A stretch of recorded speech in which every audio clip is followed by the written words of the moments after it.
नमस्कार मित्रों, मैं शैलेंद्र आपके समक्ष उपस्थित हूँ अपने एक नए वीडियो के माध्यम से। और मेरा ये वीडियो आज भारतीय जनजातियों से संबंधित है। भारतीय जनजाति एक ऐसा टॉपिक है जो कि लगभग सभी परीक्षाओं में पूछता है और खास करके यूपीएससी और डिफरेंट प्रकार के स्टेट पीसीएस में ये क्वेश्चन बनता है इससे। और छोटे छोटे एग्जामों में भी, यहाँ तक टेट के एग्जामों में भी क्वेश्चन क्या बनता है वो बता रहा हूँ मैं आपको कि संथाल जाति कहाँ पाई जाती है, गोंड जनजाति कहाँ पाई जाती है, ऐसे प्रश्न बनते हैं। तो इससे पता चलता है कि लगभग हर प्रकार की परीक्षाओं में जनजातियों से संबंधित प्रश्न पूछे जाते हैं। उसी को ध्यान में रखते हुए आज हम देखेंगे कि एक घटना भी हाल ही में हुई कि एक अमेरिकी नागरिक बिना भारत सरकार के कुछ ऐसे क्षेत्र, भारतीय क्षेत्र अंडमान निकोबार के, जहां पर कि बिना भारत सरकार के अनुमति के जाना प्रतिबंधित है, क्योंकि वहां कुछ जातियों का संरक्षण किया गया है उनके लिए, और वो भी हजारों साल पहले का जीवन वो जी रही हैं, पूरा समाज विकसित हो चुका है, तो उसको जनजातियों ने मार दिया। तो जिसके संदर्भ में आज जनजातियों को पढ़ना एक इंपॉर्टेंट हो जाता है। थोड़ा ध्यान आम लोगों का खींचा, यार ऐसा भी कुछ है क्या, तो उसको देखते हैं। तो थोड़ी सी घटना जिक्र कर लेंगे, फिर हम भारत में जनजातियों के ओर आएंगे। तो देखिए, आजादी से पहले शासन ने इन्हें क्रिमिनल ट्राइब्स एक्ट 1871 के तहत क्रिमिनल जनजाति का दर्जा दे दिया था। मैंने आपको बताया भी कि क्रिमिनल जनजाति कहा गया क्योंकि ये हिंसक थी, अपने प्रोटेक्शन के लिए ये किसी को मार सकती थी। इनको लगता था कि कोई अगर इनके व्यवहार से और इनके स्वरूप से, मतलब जो इनकी आकृति थी, उसे अलग दिखता था, उसको तो मार दिया करती थी इनकी भाषा से। इनके बच्चों को 6 वर्ष की आयु के पश्चात इनके माता पिता से दूर कर दिया था इस एक्ट के तहत। क्यों? क्योंकि आपको पता होगा कि भाई लालन पालन अगर ये करेंगे तो इनके ऊपर भी वो हिंसक प्रभाव पड़ेगा, तो इनको माता पिता से अलग कर दिया था ताकि ये उन माता पिता का जो इफेक्ट है इनके ऊपर न पड़े। चलिए, आजादी के बाद भारत सरकार ने इनके क्रिमिनल जनजातियों के दर्जे को बदलकर गैर अनुसूचित जनजातियां, ठीक है, डी नोटिफाइड ट्राइब्स कर दिया।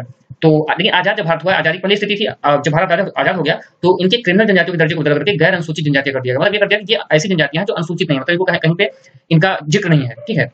चलिए, ये जनजातियां डी नोटिफाइड और नोमैडिक, ठीक है, नोमैडिक सेम नोमैडिक घुमंतु जनजातियां कहने लगी, और ये हम घूम करके अपना जीवन यापन करने वाली जनजातियां कहने लगी। इनका कोई निश्चित नॉमिनेशन नहीं किया गया।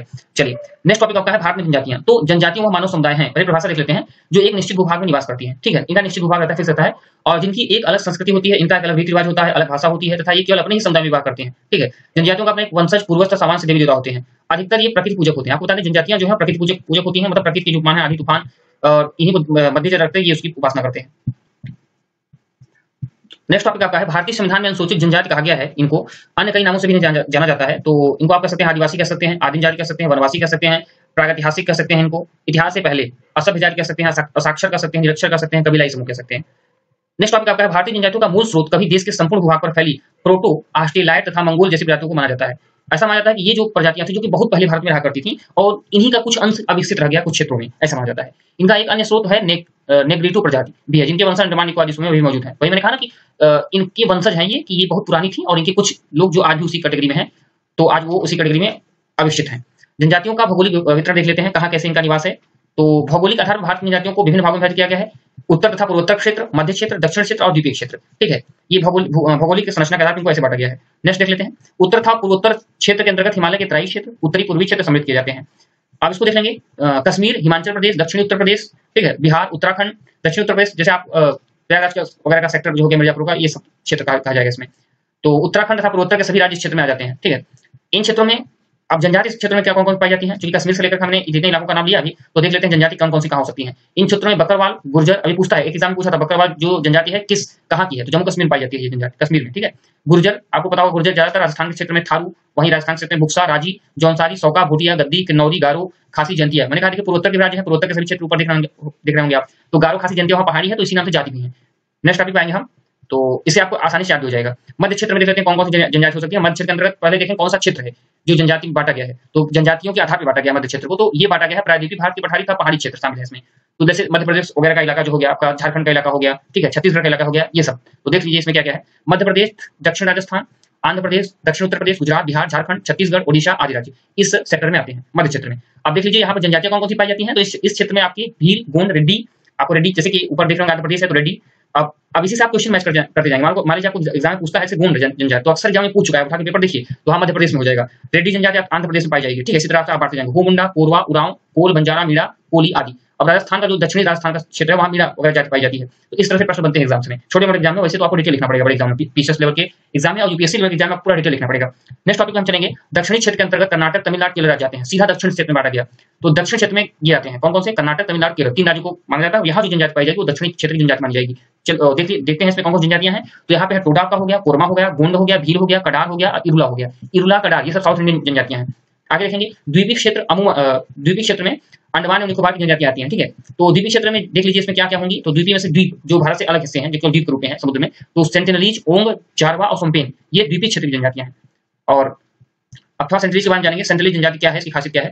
तो यह जनजाति एक प्रतिबंधित उत्तरी सेंटिनल द्वीप पर रहने वाली एक नेग्रिटो जनजाति है। आपको सब आप देख रहे होंगे प्रतिबंधित, प्रतिबंधित का तात्पर्य है यहाँ भारत सरकार ने कुछ स्पेशल प्रतिबंध लगा रखे हैं कि हर आम इंसान यहाँ पे नहीं जा सकता। अगर कोई जाएगा तो भारत सरकार से उसको अनुमति लेकर के तभी यहाँ वो प्रवेश कर सकता है। तो कुछ और खासियत देखते हैं इसकी। 2011 की जनगणना आंकड़ों के अनुसार द्वीप पर इसकी संख्या 15 के आसपास थी। तो आपको बताओ लगभग न के बराबर, मतलब एक खत्म होने की कगार पर ये है, इसीलिए प्रतिबंधित किया गया ताकि इनका अस्तित्व बचा रहे। आगे आएंगे जहां एक तरफ अंडमान द्वीप में 4 नेग्रिटो जनजातियों, अब नेग्रिटो जनजाति 4 कौन-कौन सी इसको देख लेंगे। एग्जाम में पूछता है ऐसे कि 4 नेग्रिटो जनजातियां कौन-कौन सी हैं। तो ग्रेट अंडमानी, सेकंड है ओंगे या ओंज भी कहते हैं इसको, जारवा तथा सेंटिनलीज ये है, ठीक है, का निवास है। तो वहीं दूसरी तरफ निकोबार में 2 मंगोलाई जनजातियां पाई जाती हैं। अंडमान एवं निकोबार, तो निकोबार अलग क्षेत्र है, आपको बताना चाहिए। तो यहाँ पे जो 2 मंगोलाई जनजातियां पाई जाती है वो है निकोबारी और सोम्पेन, ये है। फिर आगे आप देखेंगे सेंटिनलीज के साथ ही अंडमान और निकोबार द्वीप समूह की अन्य जनजातियां ग्रेट अंडमानी, ओंगे, जारवा तथा सोम्पेन भारत की विशेष रूप से अति संवेदनशील जनजातियों समूह में आती हैं, ठीक है। पार्टिकुलरली वल्नरेबल ट्राइबल ग्रुप्स, तो इसको पीवीटी जीएस में कहते हैं। इसको स्टार्ट कर आपसे पूछ सकता है, जो अति संवेदनशील मतलब कि इनके प्रति भारत सरकार कुछ विशेष प्रावधान करती है और इनके बचाव के लिए। भारत में जनजातियों की समस्याएं क्या क्या है इसको देख लेंगे। तो ये सामाजिक सांस्कृतिक अलगाव, भूमि अलगाव, अस्पृश्यता की भावना महसूस करती है, ठीक है। शिक्षा, मनोरंजन, स्वास्थ्य, पोषण समेत सुविधाओं से ये वंचित हैं। जनजातीय समुदाय में एक बहुत बड़ा वर्ग निरक्षर है। इनकी आर्थिक रूप से प्रमुख समस्या गरीब होते हैं और ऋण से ग्रस्त होते हैं। लिहाजा बच्चे या तो समाज से घृणित या घृणित कार्य को अपनाने को दिवस हो जाते हैं, अन्यथा उन्हें मानव तस्करी का सामना करना पड़ता है, ठीक है। खरीद फोक्त उनको जाति को बेचा जाता है, इनसे जैसे इनसे गुलामी कराई जाती है, ठीक है, ऐसा। रही बात लड़कियों की, तो उन्हें अमूमन वेश्यावृत्ति जैसे घिनौने दलदल ढकेल जाता है। भाई पिछड़ी जनजातियां हैं तो ऐसा उनके साथ बर्ताव किया जाता है। इन जनजातियों ने के अपने देवी देवता होते हैं। इनका सबसे बड़ा कारण है समाज के अन्य वर्गों द्वारा इनके प्रति छुआछूत का भाव। भाई जनजाति है, एक तो जंगली सेक्टर में रहती है, इनकी विशिष्ट अपनी बनावट है, इसलिए लोग इनको छुआछूत का भाव रखते हैं इनके प्रति। जनजातियों को उत्थान के लिए सरकार द्वारा उठाए गए कदम, चलिए कुछ कदमों को देख लेते हैं। तो संविधान के पन्नों में देखें तो जहां पर अनुसूचित 5 में अनुसूचित क्षेत्र और अनुसूचित जनजातियों के प्रशासन नियंत्रण का प्रावधान है। अब अनुसूचित 5 में आपको ध्यान रखना पड़ेगा, एग्जाम पूछता है। दूसरी तरफ अनुसूचित 6 में असम, मेघालय, त्रिपुरा और मिजोरम राज्यों में जनजातीय क्षेत्रों के प्रशासन का उपबंध है। ये स्पेशल उपबंध किया गया है इनके लिए। सरकारी सहायता, अनुदान, अनाज बैंकों की सुविधा, आर्थिक उन्नति हेतु प्रयास, सरकारी नौकरियों में प्रतिनिधित्व हेतु उचित, ताकि कुछ आरक्षण व्यवस्था की गई ताकि ये उसमें आ सकें, फोकस में आ सकें, इनके खिलाफ विद्रोह हो सके। उचित शिक्षा व्यवस्था जैसे कि आप देख सकते हैं क्या क्या व्यवस्था की गई। छात्रावासों का निर्माण अलग से, छात्रवृत्ति की उपलब्धता ताकि इनको मजबूत छात्रवृत्ति मिल सके ताकि ये निःशुल्क पढ़ाई कर सकें। सांस्कृतिक सुरक्षा मुहैया कराई गई है। सांस्कृतिक सुरक्षा मतलब ये अपनी मातृभाषा वगैरह को जारी रख सकते हैं, उसमें बात कर सकते हैं। मान लीजिए और भाषाएं इनके लिए कठिन पड़ती हैं तो ये सब चीजें इनके लिए हैं, अपने संस्कृति को के साथ चल सकें।